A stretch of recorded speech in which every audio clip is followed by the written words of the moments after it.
and distribute stories about the global Black experience. Here's how we do it.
We're working towards a more equitable and inclusive future.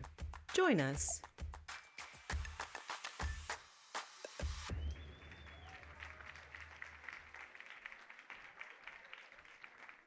No, that was weak. Show more love than that. Come on. Show more love than that. There it is. And right before we get started, didn't our DJ do well? Show love for our DJ. There it is, there it is, there it is. And listen, y'all, good evening, everyone, and welcome to the PitchBLACK Awards, where we celebrate Black stories and their storytellers all night long. My name is Sir Alex, and I'm going to be your host this evening. See, yesterday was an amazing day of compelling pitches and promising connections. The BPM PitchBLACK Forum is the premier pitching competition for independent filmmakers and creative technologists, developing stories and projects about the Black experience. All right, and so shout out to all of the pitching teams. Come on, show them love, y'all. There it is, show them love. Come on. And so what I really thought about is the fact, after watching just the camaraderie and a sense of family between them and the judges, honestly, there are no losers. Everyone wins because we gained someone else in our network. We gained more support, but it's definitely going to be a winner.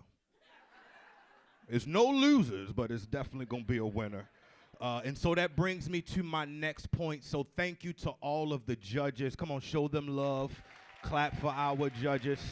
Yup, I do not envy them. That was a tough competition that y'all had to judge. And so thank you. And so we'd like to shout out to our production teams, both in person and virtual. I want to thank all of you all for being here, as well as our virtual audience, because guess what?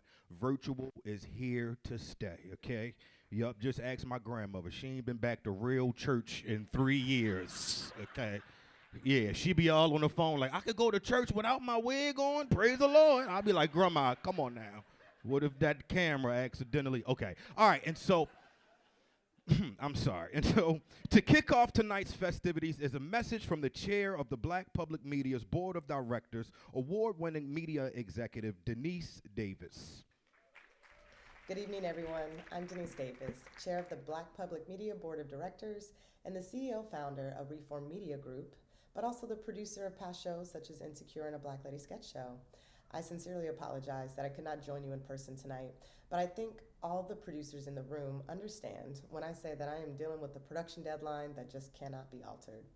But that's all right. I am there with you in spirit, and I know that the room is filled with BPM's incredible community of change makers and storytellers. So let me kick things off by sharing a little personal story with you all.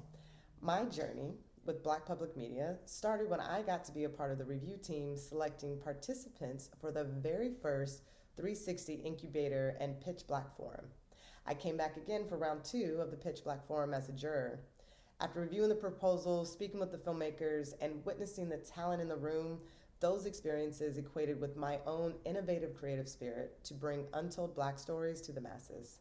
And now, here I am, a proud member of the BPM board.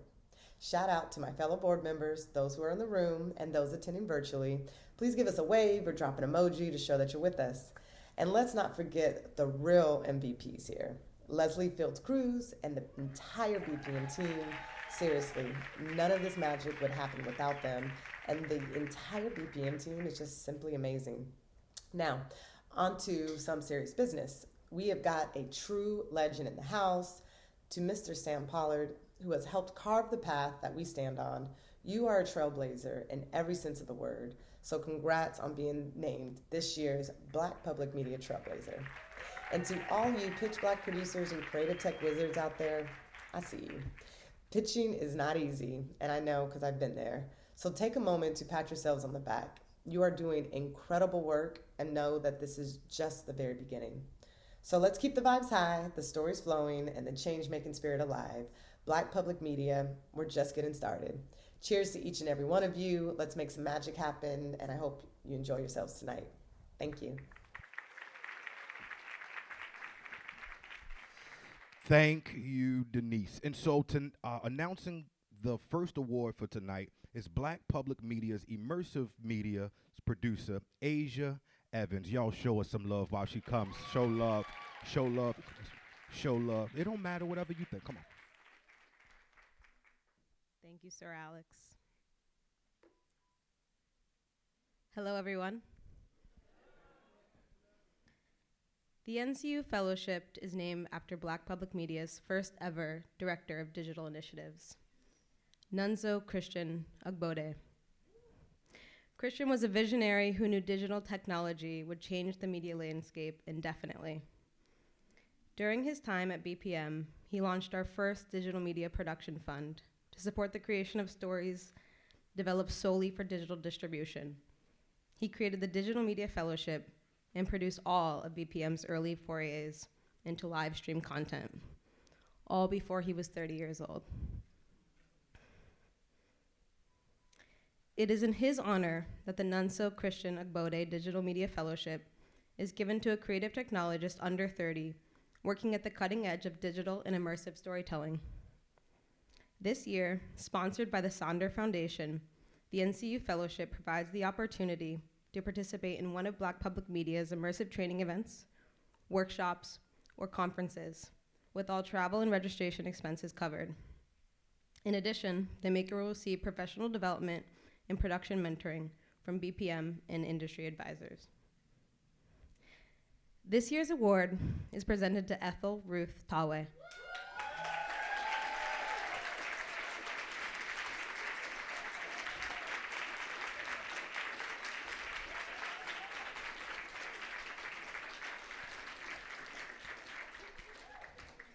On her website, Ethel describes herself as an image maker, storyteller, and time traveler.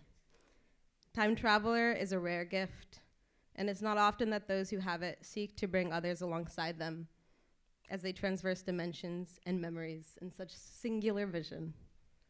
A creative researcher exploring memory in Africa and its diaspora, Ethel examines space and time-based technologies, often from a speculative lens.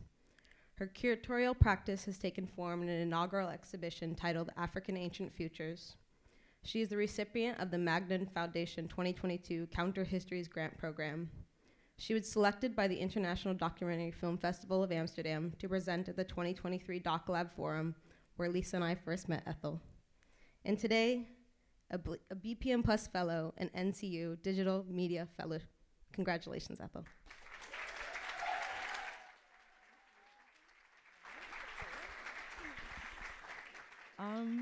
Didn't know I have to speak, but thank you so much to everyone, to BPM. It's just been an incredible journey, and I'm so far away from home, honestly, from Cameroon and Tanzania, but definitely feel the spirit of home, and it's very special to be here, so thank you.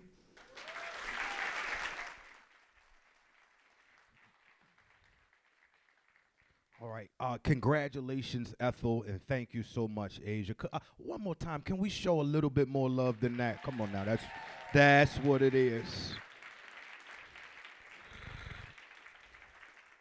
And so the next award that we're giving this year is funded by the Corporation for Public Broadcasting in partnership with the National Multicultural Alliance. To tell us more about the award, please welcome to the stage program coordinator and independent filmmaker in her own right, Carol Bash.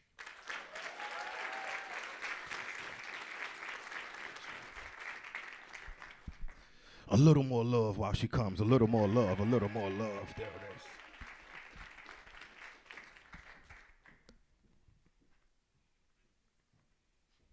Readers. That's where I'm at. And thank you, Sir Alex. And good evening, everyone. I am one of the many mentees of our Trailblazer tonight, but I am here now to speak about Jackie Jones. I'm Carol Bash, and I'm the program coordinator here at BPM. And some of you may know that I'm also an independent filmmaker. BPM funded my previous film, Mary Lou Williams, The Lady Who Swings the Band. And thank you. And Jackie Jones, as executive director of BPM, fully supported my work. I don't remember when I first met Jackie, but it was while she was the senior VP at Roja Productions, the production company founded by yet another Trailblazer, Orlando Bagwell. So it was many, many years ago, and I'll just leave it at that. Tonight, I want to spotlight Jackie's extraordinary contributions to public media during her tenure as executive director of the National Black Programming Consortium, now Black Public Media, from 2005 to 2014. Jackie prioritized amplifying diverse voices and narratives, providing a platform for underrepresented storytellers to share and to shine their stories. Her dedication to inclusivity and equity in media production was made real by her desire to ensure independent media makers of color weren't left behind during the early years of technological change and digital expansion. When NBPC launched the New Media Institute in 2006, Jackie contacted all of our partners of the National Multicultural Alliance to encourage them to send their makers to the program within the walls of public media. Jackie advocated for more funding support to the NMCA and increased representation of underrepresented groups across the system. Jackie joined the Ancestors in 2018. Her legacy serves, wow. That was intense. Whoa. Okay, I hear you, Jackie. You are here. Wow. Her legacy serves as a beacon of inspiration for aspiring media makers and supporters of diversity in media. We honor her by continuing to champion diverse perspectives and of storytelling in a quest for a more inclusive media landscape. The Jackie Jones Memorial Fund has supported 3 films since 2019.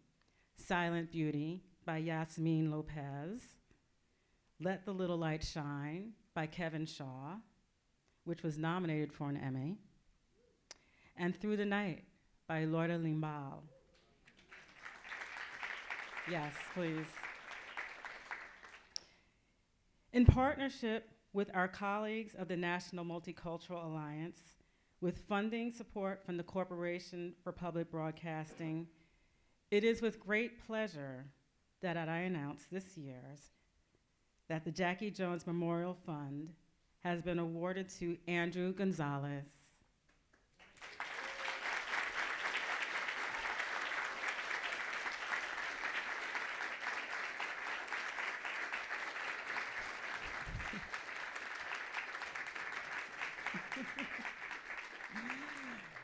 for his film, American Sons. Andrew, congratulations, and please say a few words. Thank you. Hello, New York. I'm from Texas, so it's a little ways away.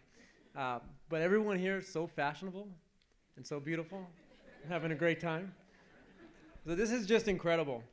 And on behalf of my producer, Laura Varela, and I, words cannot express the meaning and importance of this award for the American Sons team, as well as the frontline veterans and Gold Star families in which our film impacts the most.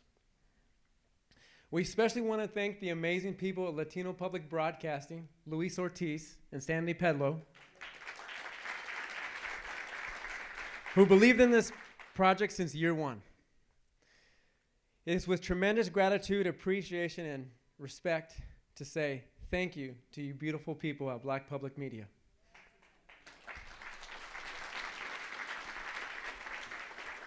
I promise that your investment in American Sons will be everything that you hoped it would be. Thank you to Jackie Jones, in which is it an honor to create in celebration of your life. And to the filmmakers at Pitch Black and the Immersion cohort, continue to be courageous, and when you commit to the mission bigger than yourself, miracles will occur. Thank you.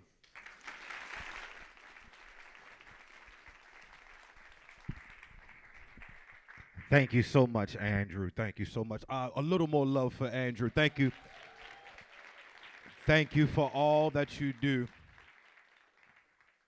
And so next up is a special performance from jazz performer Andromeda Torre, whose new project, From the Earth, will drop in June. Please welcome Andromeda Torre.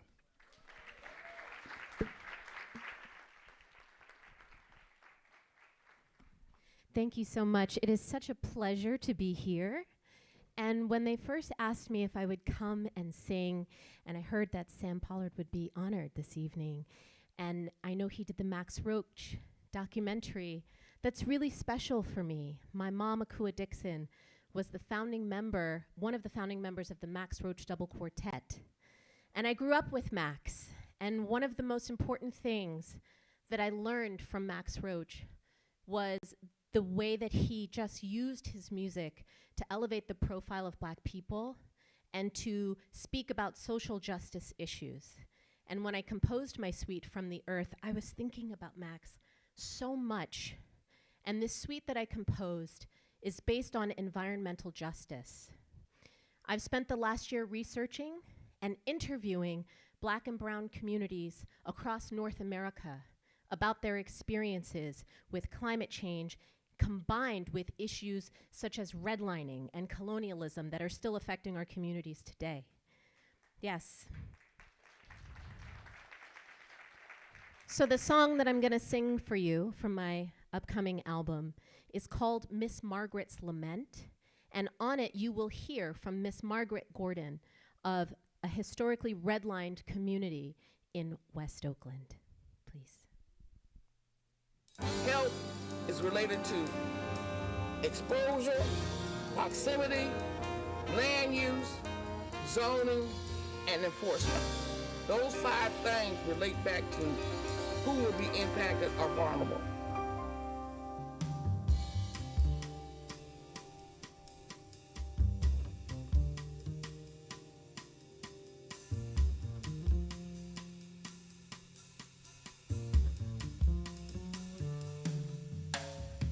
Hear the call from across the bay. It's a plea from yesterday, yet it's crying out today.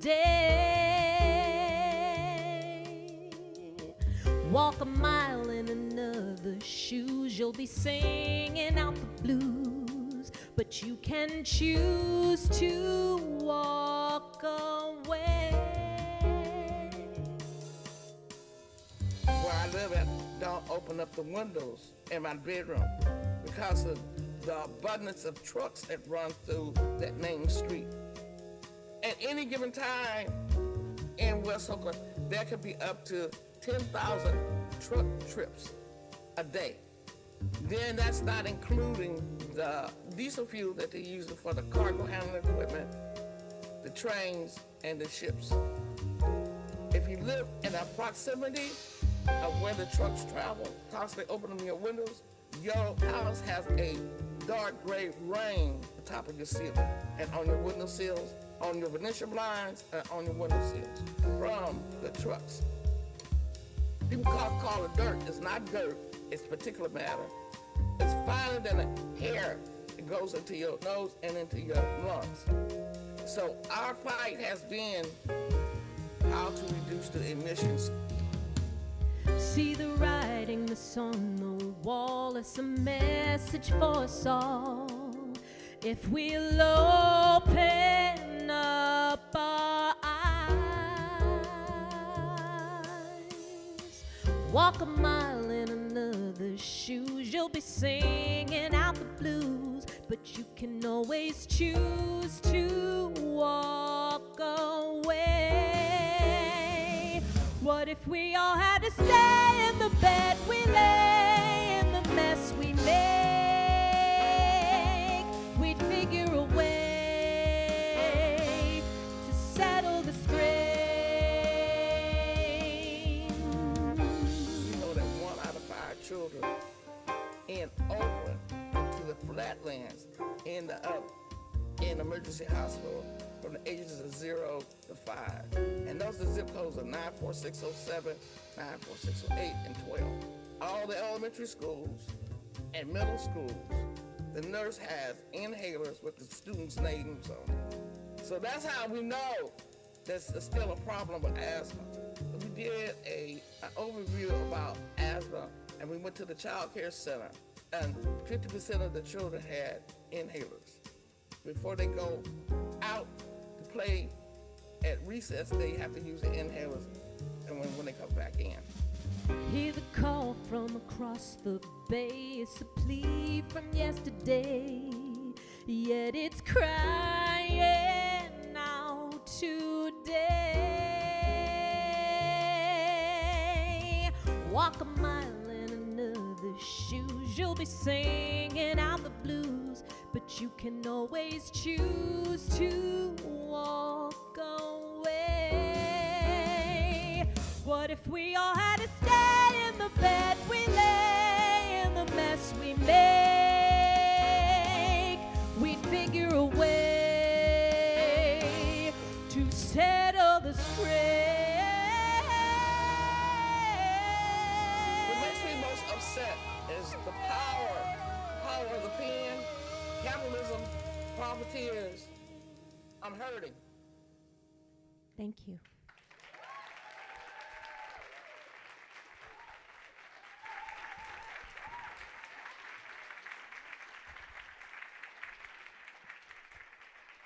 What an amazing performance. Okay, I got 2. It's all right. I know how to manage. Don't worry about it. I know how to manage. I'm a professional. No, you know what? Speaking of professionalism, I have one more shout out to make that wasn't technically on our notes. Can we show love for our ASL assistant? Come on now. Come on, making sure everybody can keep up with what's going on. Now, I'm going to go ahead and tell y'all, I'm from East Baltimore, right? My very first time I hosted an event with one of them, I just kept saying random words to make us. I was like, onomatopoeia. Okay. All right, y'all, we have a legend in the building, huh? Yeah, come on now. Yup, his work is outstanding, man. He's produced, directed, or edited so many films, man. I just found out backstage he did Mo Better Blues. Yeah, come on now. I wasn't even old enough to watch it when I watched it. And as a matter of fact, y'all better not tell my mother I seen it. Okay, I'm sorry. All right. But it's my pleasure to honor the BPM Trailblazer, Mr. Sam D. Pollard. Roll the tape, please.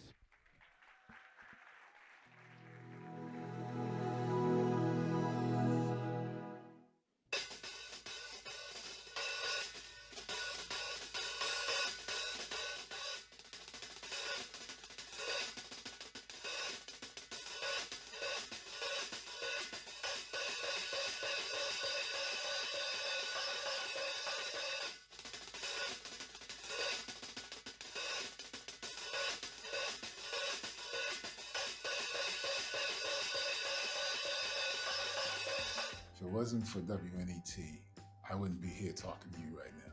After Dr. King's assassination, WNET, decided they wanted to put together a program that was going to engage African Americans and Latinos and other people of color to learn how to make television, how to make films. I was shy, so I liked the idea of being in the dark room. I gravitated toward the editing. It was phenomenal, and it was a godsend for me. Pollard went on to a brilliant career as a producer and editor for Spike Lee and countless public television programs. A lot of my work was done through PBS, and Black Public Media. I mean, they were one of the funders of going back to T-Town. He is a national treasure. He's one of our premier chroniclers of the Black experience. But what I hope people also recognize is his dedication to helping and mentoring BIPOC filmmakers. He makes sure we have a clearer path. And I think that is a legacy that is just as important as his film work. If I had a penny for everyone who called Sam a beloved mentor, I'd be able to retire very comfortably today. Here's a pic of Sam giving birth to me when I was 21 years old at the 40 Acres editing room. Sam, huge congrats to you on your Trailblazer Award. Much love, much love, much love. He has so much energy, and I think one of the things I figured out at some point in trying to model my career after him is that he doesn't sleep. Of the three mentors I've talked about in my career, Victor Konevsky, George Bowers, and St. Clair Bourne, St. probably had the most impact on me from a, political, social perspective. And the thing he said to me, which up to that point I had sort of negated, was that as an African-American filmmaker, be it as an editor or a director or cinematographer, we had a responsibility to tell our stories, and we should take it seriously.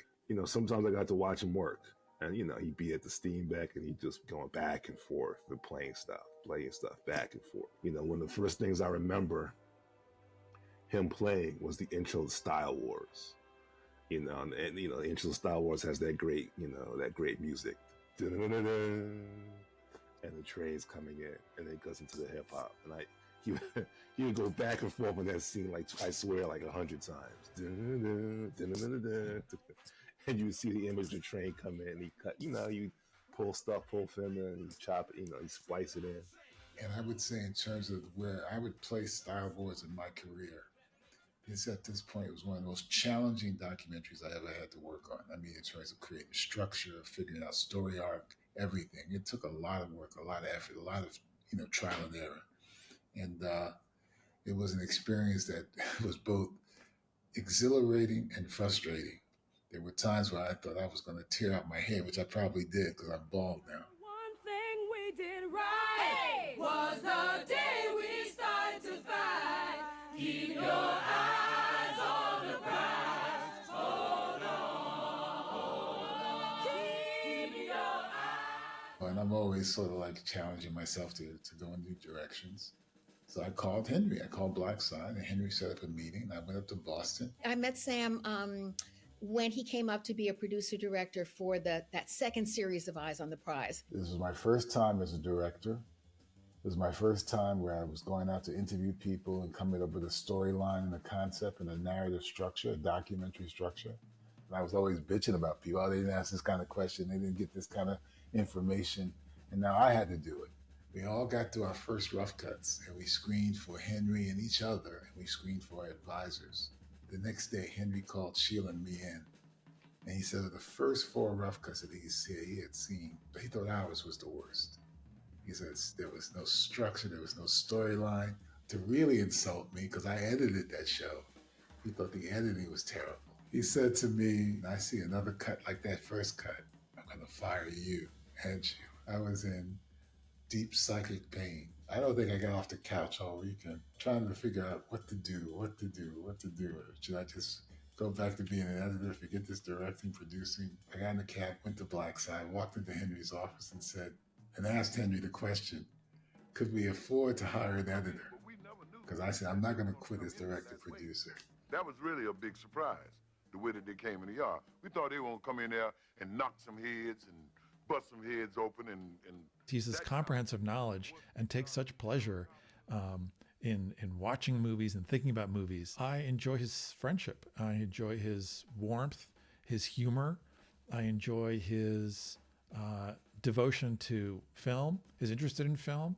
He never loses his delight. You know, that's really what it is. He loves filmmaking. Sam, you're just not an editor. You are a filmmaker, producer, director, editor. I'm glad that you don't let yourself get pushed in the corner where you're just known as an editor.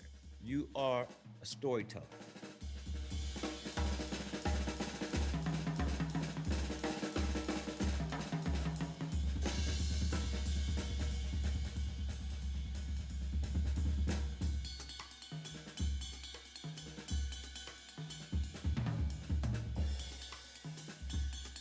My favorite time, my favorite memories of you, Sam, was working on the Gordon Park stock so many years ago. You took a chance on an assistant that had no film background whatsoever, and you went over it cut by cut. I still remember my face was so hot. You went over it cut by cut, and you said what and why it was a good edit. I had never seen that before on anything, not unless something that was something that I did. For all his accolades and all his years in this business, never carries himself as someone who isn't open to learning, or wants to hear from everyone, and he's always open to learning something new. You always want to give back, because my attitude philosophy was, I can't take this stuff with me.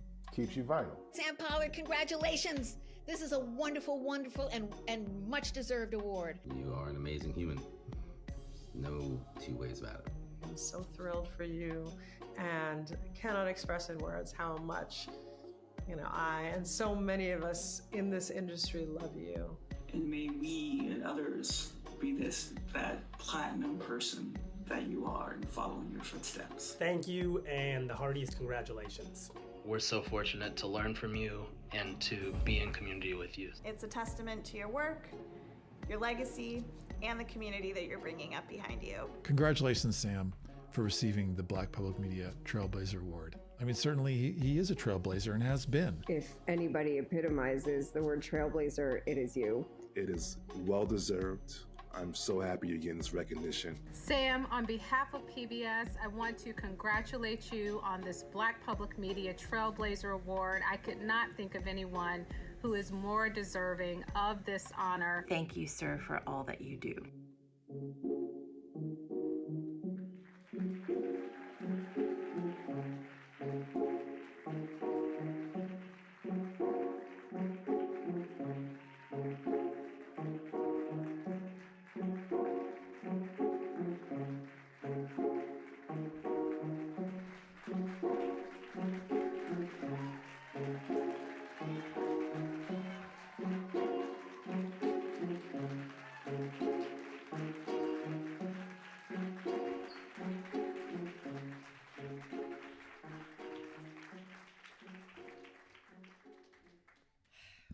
Denise had me do that interview a second time. It looks good, Denise.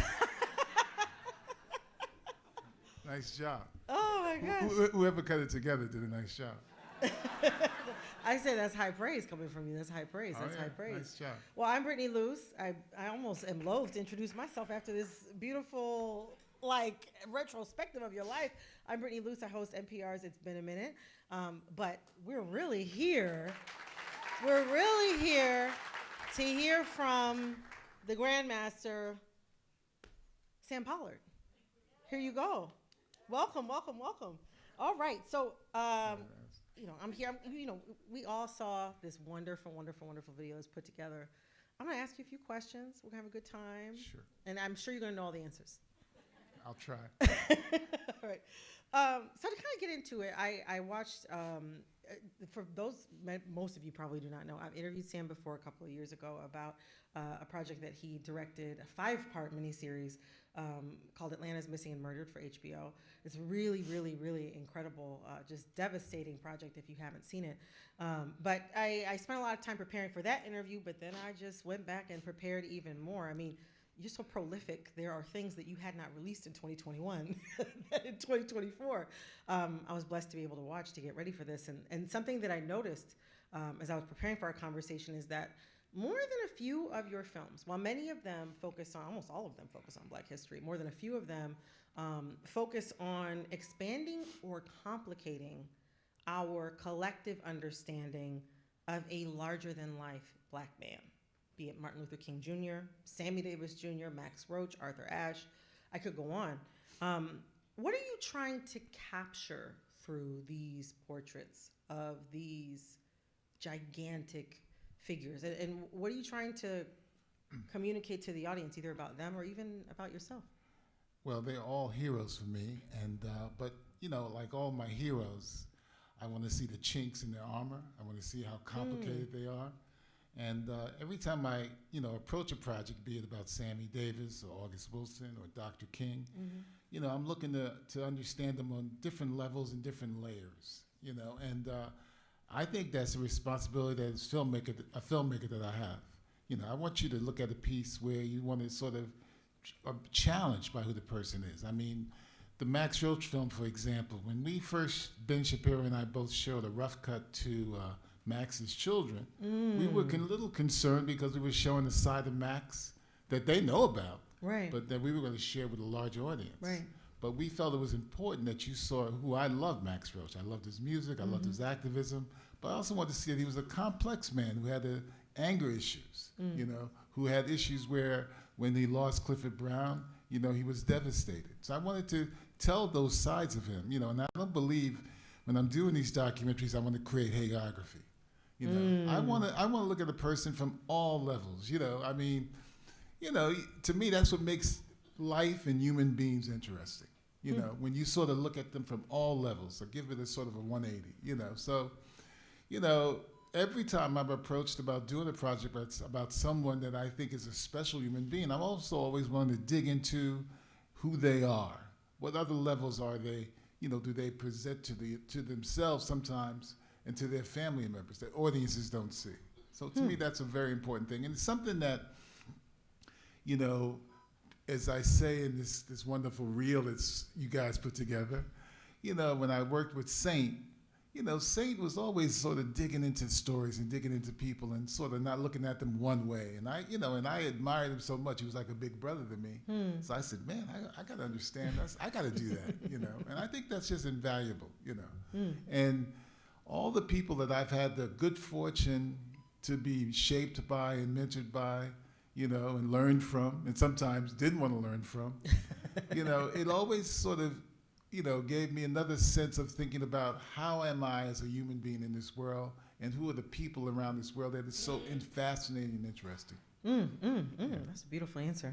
I, as many of us know, and as we've seen, obviously through this wonderful reel, you have had a prolific career as an editor, both in narrative and in documentary. I wonder, how has your foundation in editing shaped your perspective and voice as a director? Well, when I first got into this business back with the WNET workshop in 1971, 1972, I wanted to be a feature film editor. I wanted to cut dramatic films. And I worked as an apprentice on a wonderful, unusual film called Ganja and Hez, yes. It was directed by Bill Gunn. Round of applause, yeah. And the editor was a gentleman named Victor Konevsky. And he took me on after that as his assistant editor. And he introduced me to this world of documentaries, which I sort of knew about, but I wasn't that interested in. But over the next 3 years, from 1972 to 75, I fell in love with documentary editing. And why did I fall in love with documentary editing? Because as a documentary editor, and those who edit documentaries will understand this, you become sort of the surrogate director. You help shape that story. You help create the narrative arc.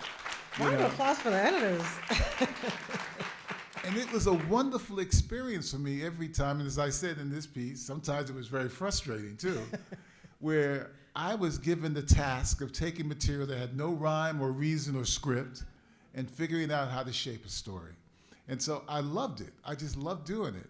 And then when I got an opportunity to start editing feature films, I took that documentary editing experience to the feature films, you know. So I applied that technique where I had material that sometimes didn't have story arc and shaped it.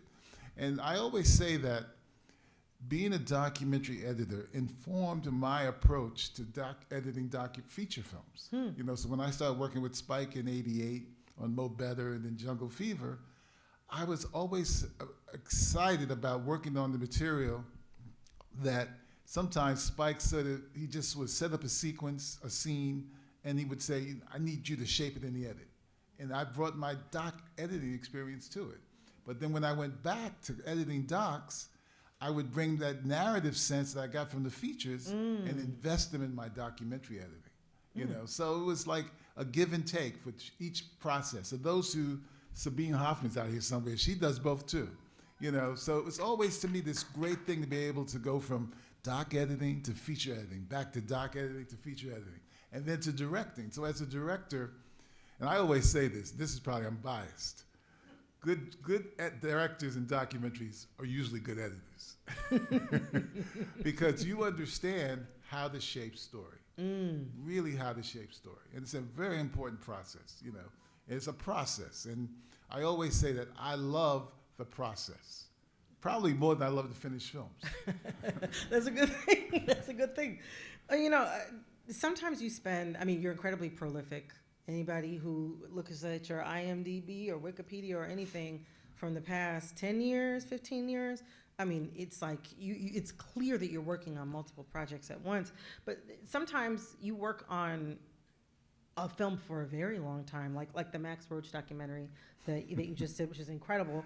Max Roach, The Drum Also Waltzes. It's an incredible film if you haven't seen it. Round of applause for that. That film came out in 2023, but you started it in 1987. That's a 35-year journey, which you say at the beginning of the document. Look at it, y'all shocked. Y'all are shocked. That's how I felt when I saw the film. I was like, wow. And you're in it too. Also, if you haven't seen it, Sam is in it as well. So you see Sam like present day, going through the archives, but you also see Sam back when he was like with Max Roach in the 80s. It's incredible. But I wonder, like, I mean, that's 35 years is a big. That's a full period of time where you mature so much and change so much as a person. I wonder, how did your perspective or understanding of that specific project and that story shift through the decades that you worked on it? Well, I started that project right before I started Eyes on the Prize 2 as a director. Wow. And I had been introduced to Max through Saint. We were doing a documentary about the Langston Hughes. And Saint had shot a sequence where Max performed to one of Langston's poems. And I had cut the sequence, and I turned to Saint one day after I showed him one of my cuts, and I said, man, somebody should do a doc on Max. And he said, man, you should. And I was like startled. And I thought, me? Do a doc? Direct a doc? And he introduced me to Max, and then he paired me with our associate producer, Dolores Elliott. She was going to produce, I was going to direct. And Max said yes. And we started shooting. And I got to say that it was my first film that I really directed, and I was completely unmoored. I was nervous. I lacked confidence. And so when I shot the material, which was in San Diego and in New York and in Milan, came back, I put the cut together myself, and I showed it, I screened it. I thought it was awful. I thought it was absolutely awful. I said, man, this is terrible, man. And then I made a mistake that filmmakers should not make. Don't show the subject your films, their film. Oh. And I showed Max a cut, and he didn't say anything, but it was the fact he didn't say anything that made me really nervous. So I put that film on the shelf for 4 or 5 years. I took it down when I started teaching at NYU. I showed it to some students. They gave me some suggestions. I recut it. I looked at it. I hated it. Put it on the shelf another 4 or 5 years. I pulled it down again. I think my son Jason, who's a wonderful editor, he was around. And he was helping another person re-edit the film. We looked at it, hated it, put it away. I swear, it wasn't until 2015 or 16 that Ben Shapiro looked at some of my footage, looked at the rough cut I had, and Ben Shapiro said, "Man, you have to finish this film, Sam." Wow. And I said, "Really, man?" He says, "Yeah, there's some stuff here." So we came up with a strategy. We were able to raise new funds, shot all these wonderful interviews with people like Dee Dee Bridgewater and Randy Weston and Questlove, and we finally finished it. But I matured. And I think at the age I am at now, I made a better film than I would have if I had finished it when I was 38 years old. I've matured. I've grown. You know, I've mellowed. And I think it informed the film. That's a word right there. That's a word right there. I got one more question for you. Sure. When I was talking to Pitch Black staff in preparation for this conversation, one of the things that came up over and over again was how incredible of a mentor you are. It came up over and over again in the reel we all watched. And you have, in this conversation, in the reel, in interviews of yours that I've watched, talk time and time again about how you were mentored by St. Clair Bourne. And he told you, as you mentioned in the reel, how, it was important to be involved and engaged in films that told our stories. Right. I wonder, what has mentoring given you in your career? And what advice would you give young Black filmmakers today?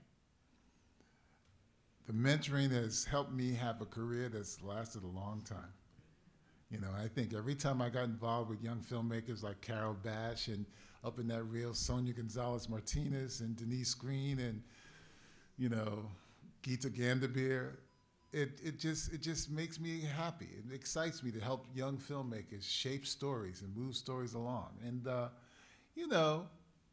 for me, it's an important and valuable thing that these young filmmakers, and they're not so young now, but they have stories to tell. You said it. I didn't say it. You said it. You said I didn't say it. They're younger than me. But they have stories to tell. I think it's important. And, when I got into business, there weren't many people that looked like me. There was Saint, there was Hugh Robertson, there was Frank Host, there was George Bowers. There weren't many. But now you look around and you see Geeta, you see Denise, you see Carol Bash, you see Sonia, you see Kim, you see Jason. I mean, there's so many people now. It's a real pleasure. It's a real pleasure, And it's important that, that these new filmmakers continue telling our stories. Just important. It's invaluable, And every time I see one, I see a film, I say, wow. I was on a Zoom call a few months ago with Geeta and Sonia, and we were pitching a project, and I didn't talk much. I listened to Geeta and Sonia, and I said, man, these two people were once my apprentices, and they're now directors. They're now editors. They are storytellers. Wow, man, that's something.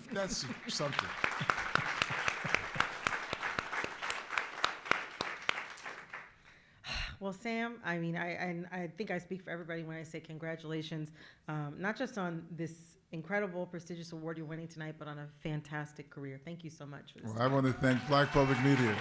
Thank you very much.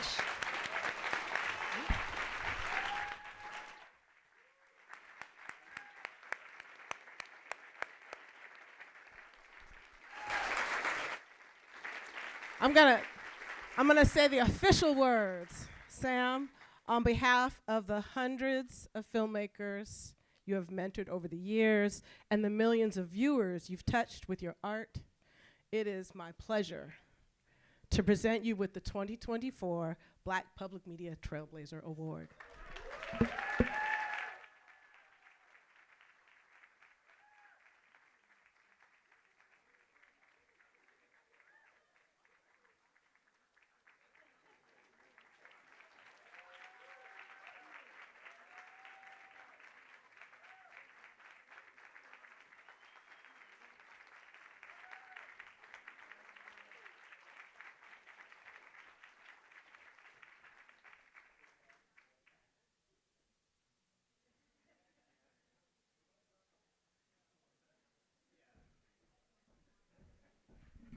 Cut it, DJ. All right, and so here's the moment many of you have been waiting for. No, before we do that, one more time for this amazing interview. Come on, show love. There it is. Uh-huh. And so on to the moment that many of us have been waiting for, the announcement of the winners of the Pitch Black Forum. Now, please welcome Lisa Osborne.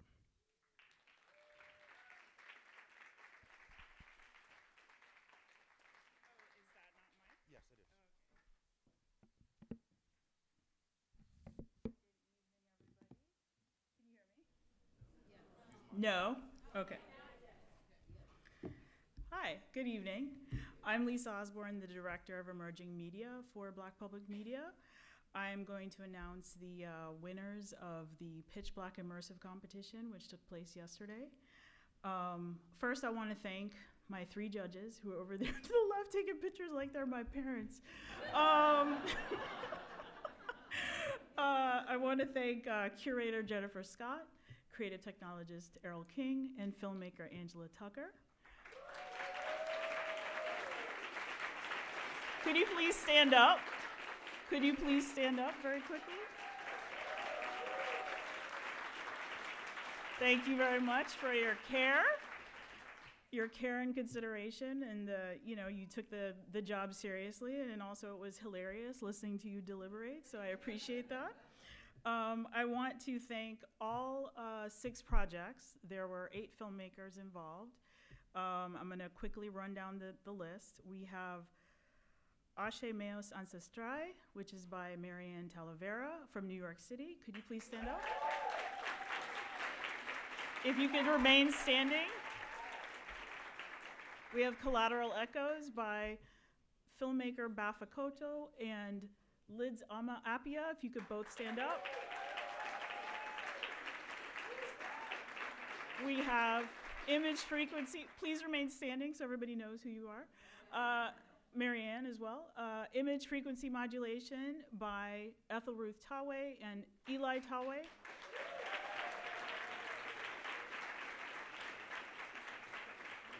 Museum of Black Joy, Ring Shouts, Rituals, and Rising Signs by Andrea Walls.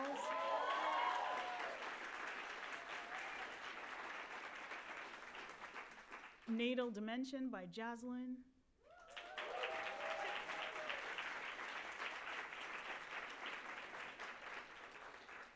And last but not least, Pilot Coltrane by Johannes Barfield.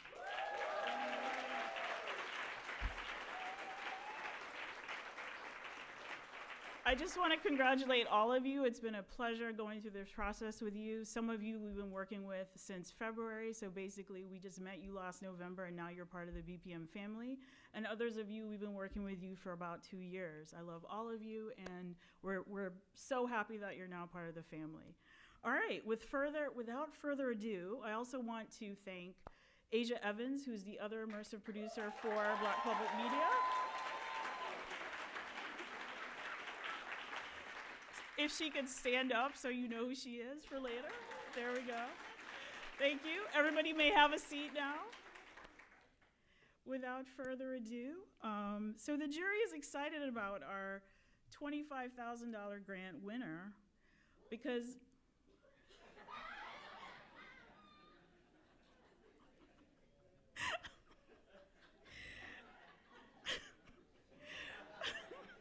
that was hilarious. Grant winner because it will put public media into public spaces. The project comprises short films, projection mapping, and AR activations that are intended to spread Black joy throughout the author's city. With the explicit intention of providing healing. The jury was also intrigued by the artist's dispersed and homegrown approach to doing public activation, public art, ensuring that the project will reach a broad range of audiences within our community. Plus, they thought that your video collage was fire, is what they told me. The winner of this year's $25,000 BPM Plus grant is Andrea Walls from Philadelphia.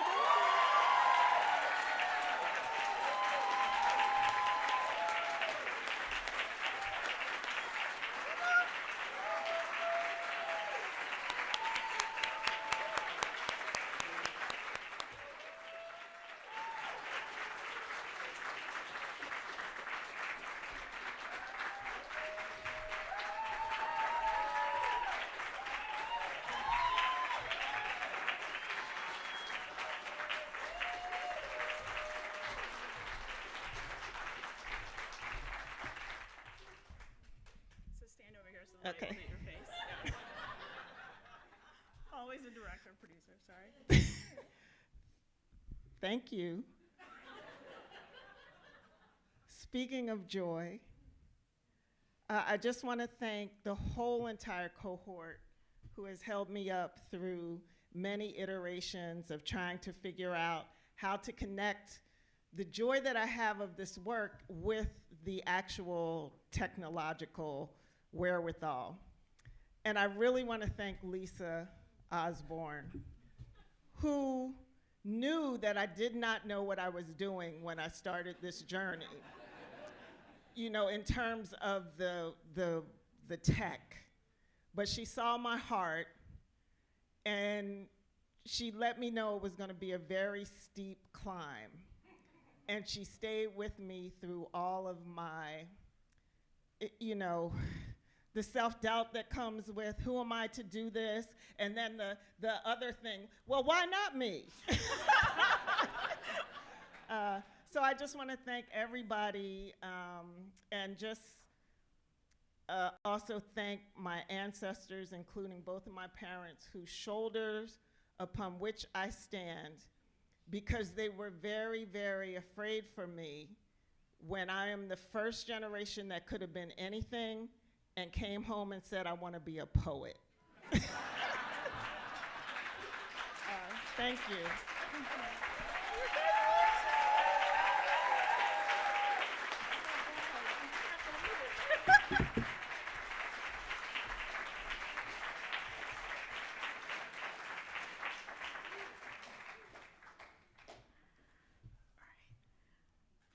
I'm really proud of her. All right.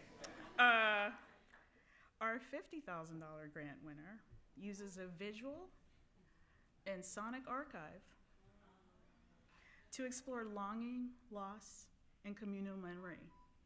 The jury was impressed by the beautifully rendered pitch, which demonstrated a sophisticated visual aesthetic and high production values.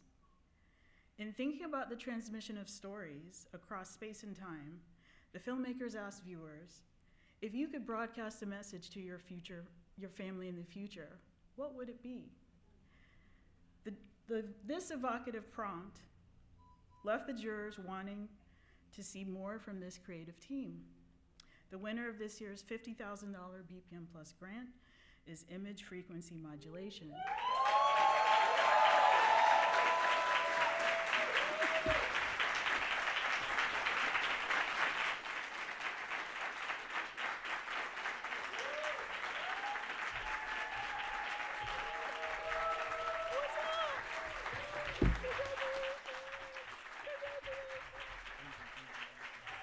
So I just want to congratulate Director Ethel Tawe, who is based in Tanzania, and Eli Tawe, who's based in London. And please say a few words.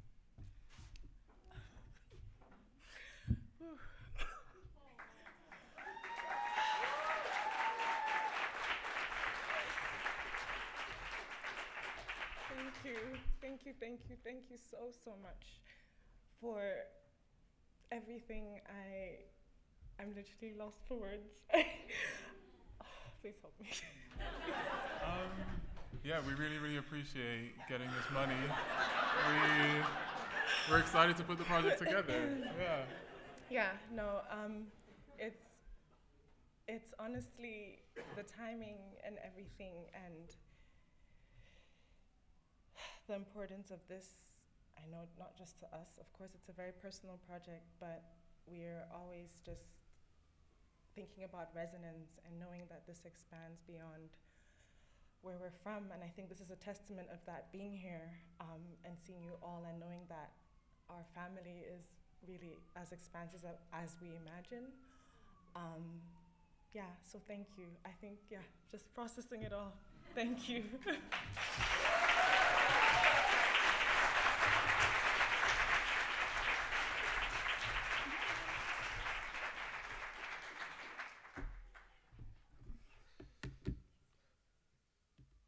So congratulations, Ethel, Eli, and Andrea. Now to our film forum. Please welcome to the stage creative consultant Sandy Ratley and BPM's Director of Programs, Denise Green. Show love, y'all. Thank you. Good evening, everybody. It's great to see everyone. Of course, it is a pleasure to be here, and it's been a pleasure over the past 3 months to really get to know these makers and to hear their stories, to feel their passion, and to help support their journey. So we want to have all of these folks stand up so we can give them love because they have put so much into this work. So we'd like to have Everett Hamlet, who's the director, cinematographer, and editor. Craig T. Williams, producer, 75 Park, please stand.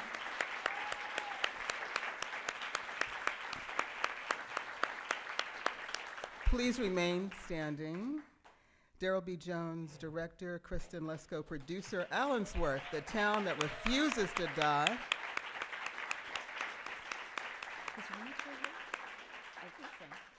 Reniqua Allen Lamphere, director and producer, and Fertile Ground, the hidden crisis of Black fertility and climate change.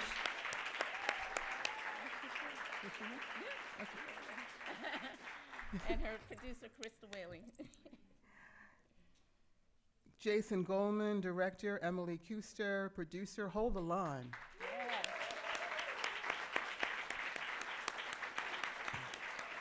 And Juan Carlos Davilla, director, Camila Rodriguez Estrada, producer, Zenon.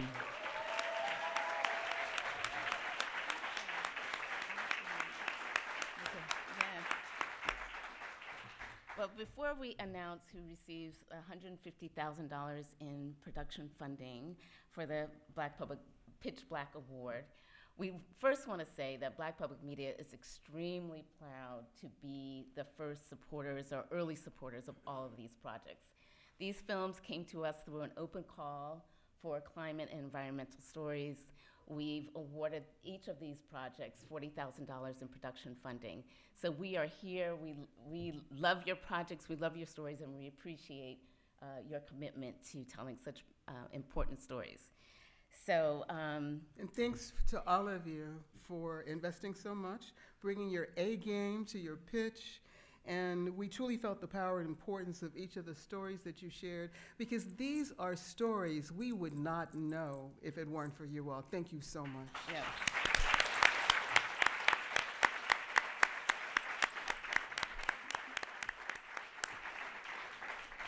We, of course, want to thank our esteemed jury, Chloe Goodbye, Chris Hastings, and Sabrina Schmidt-Gordon. If you're here, please also stand. I think they were traveling. So this is what the panel said. The panel said all of these films need to be made, that all of these projects are powerful in providing a sharp picture of the climate crisis and how it actually impacts Black and brown communities, the cause, what's at stake, and who's on the front lines. One project, of course, they had to make a choice, even though all of you all are great. One project, however, stood out for its potential to present little-known American history and its relevance today. The PitchBLACK Award goes to, drumroll, a film about the life of Puerto Rican fisherman and revolutionary, Zenon.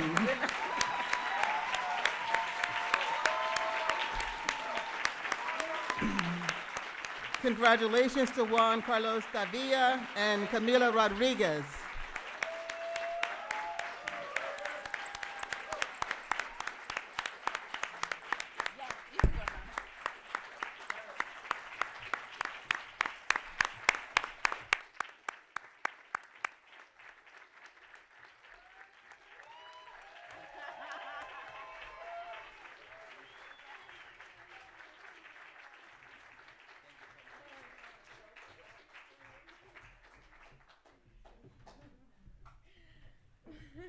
Am I really standing here? I was hoping to watch the winner from there, but wow. I really want to thank the BPM the BPM team for believing in this project. Really, these are things that are very difficult to do because they are controversial. They are about Black people. It's also about Latino people, so it's very difficult to get these projects going. I want to also thank all the cohort, but the immersive and the film and the film group. So please, another applause for them because.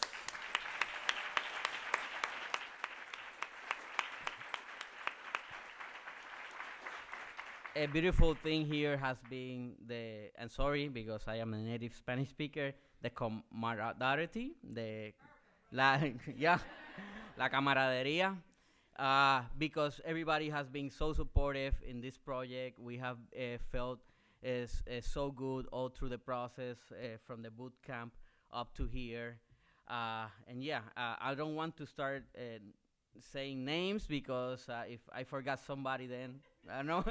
So I'm gonna just go personally and thank everybody really. Camila, the producer, another applause for her because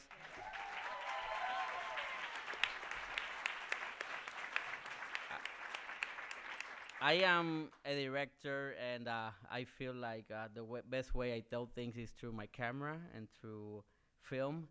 And it was like, whoa, now making a pitch is very stressful. And Camila gave me grounded, and it was, we got to do this. We got to show the film how we want to do it. So really, I appreciate everybody who has been here. Well, I don't even know what to say, but I just want to say thank you for the support. We're used to make these films with no budget. So having now these budgets so we can make this film how we envision it is really awesome. And no, thank you. Thank you. Thank you.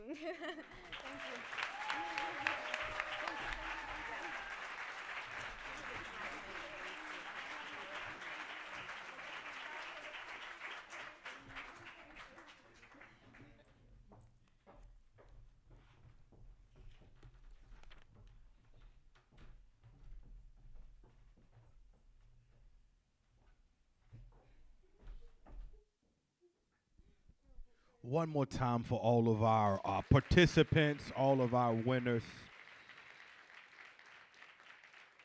And before we give closing remarks, something that was said earlier by me and then just now by the gentleman, and I know we all feel it, man. There's a sense of community here, huh?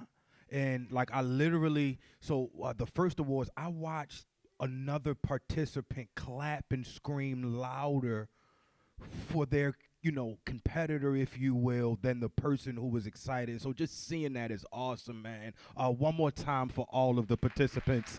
All of your projects are amazing. We appreciate you all so much. All right.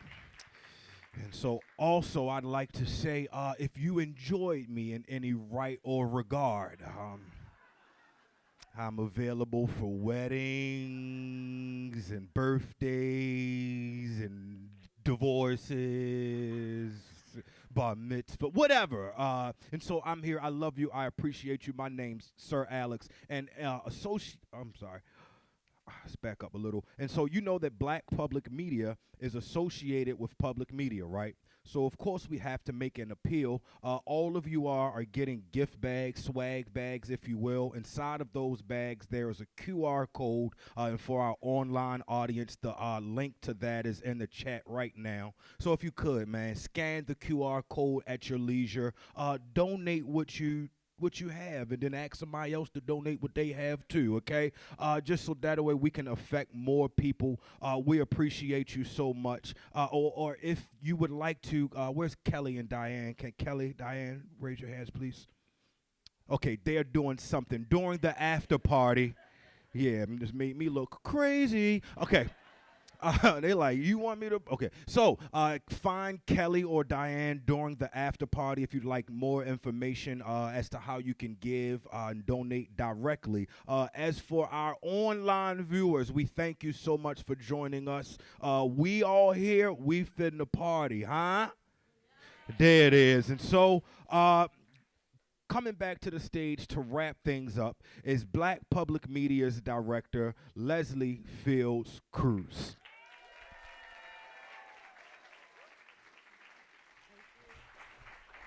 I don't know if I should do this or this. I'll do this. And I have to bring my notes. My memory's not like what it used to be. Thank you, Sir Alex. Many of you who know me, you know I love to laugh, and I love to laugh loud, and you always make me laugh loud, so thank you so much. Mr. Sam D. Pollard, whew. You know, I've been at BPM for a long time. And yet, I still get awkward when speaking to you. But you want to know why? Because even at my age, with my many years at BPM, working with so many of the makers that you've mentored over the years, I get shy when I am around greatness like you.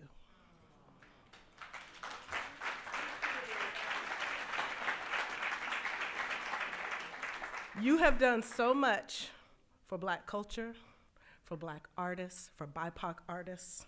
So I'm like, what am I supposed to say? How should I act?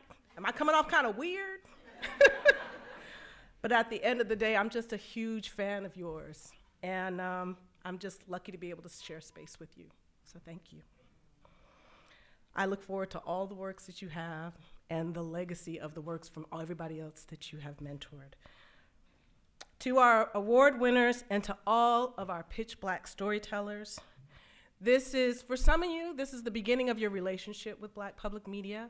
And for those of you that have been with us for a while, it's not over. We're still here. We are still here. And you can always come to us. There are some of the jury members. I was looking at Jennifer and Angela, and I'm like, yeah, you guys, yeah, I remember you worked here. We funded this, we funded that, so it doesn't end. It doesn't end, okay? To all of the creatives and the gatekeepers and the viewers, everybody's that's out there online, these are undoubtedly challenging times. We're witnessing violence both abroad and just down the street.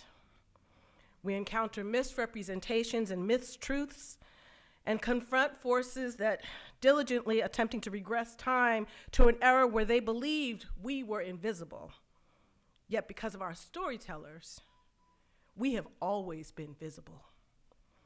In this very moment, there are individuals on the ground bravely documenting the realities of the violence and the joy in our world. There are others who are digging through family basements or sitting in local libraries, sifting through archivals of familial or historical footage. And there are those defying censorship, daring to read banned books simply because they were instructed not to. All of this, every moment of courage, of resilience, is waiting for us, for you, and for me to tell those stories. So to all who create, curate, and consume stories, I urge you to recognize the power you hold, the power to shape narratives, to challenge perceptions, and to inspire change. Let us not succumb to despair or complacency in the face of adversity. Instead, let us harness the transformative power of storytelling to envision a more just, equitable, and inclusive world. I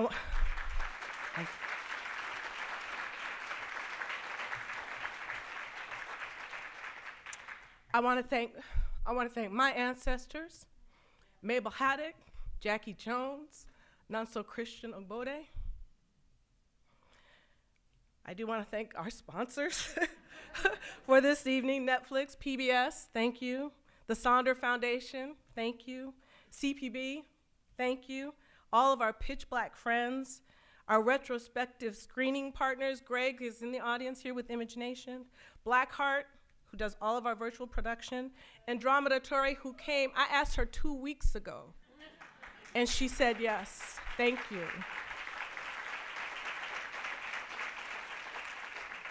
All right. Ooh, to Sir Alex, to Sandy. Where are you, Sandy? You're here somewhere. Sandy Radley, who's been working with us with Pitch Black since its inception. To Cheryl Duncan PR, who does all of our PR. To Elisa Norris, who left us in January, but she's back right now. We love her. She's doing great. She's on to doing great things. And of course, to our media makers, our jurors, families and friends, the BPM board, Antonia and Valerie, who are here, and those, Janice and Allison and Denise and everybody else is online. And of course, nothing that I do would actually happen had I not had the team that I work with at Black Public Media. I cannot tell you how amazing and incredibly smart these people are.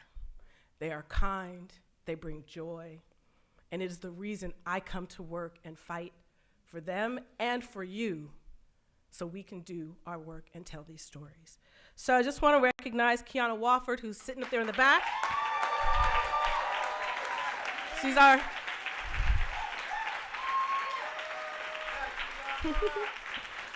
Kiana's the producer of Pitch Black, so thank you, Kiana. Of course, to my directors, Diane, who I told you to sit up here in the front, but she's out there in the back, our director of operations. Lisa Osborne, who has made our BPM Plus program grow and blossom. To my ride or die, Denise Green. Where are you, Denise? Over there, yes. I said, Denise, please come help. She said yes. And to Cheryl Fields, yes, our director, thank you. To our support team, our managers, to Linda, who's online. Hi, to Linda. To Carol, Asia, Ebony, Kat, Chloe, Jean, and Kelly, who just started with us a week ago. And I don't want to leave out Garland and Olu, who made that amazing bio of Sam. Thank you. Thank you all. Let's have a good time, party, drink, listen to music, dance on the stage, dance in the back. Thank you all for coming, and we'll see you next year at Pitch Black.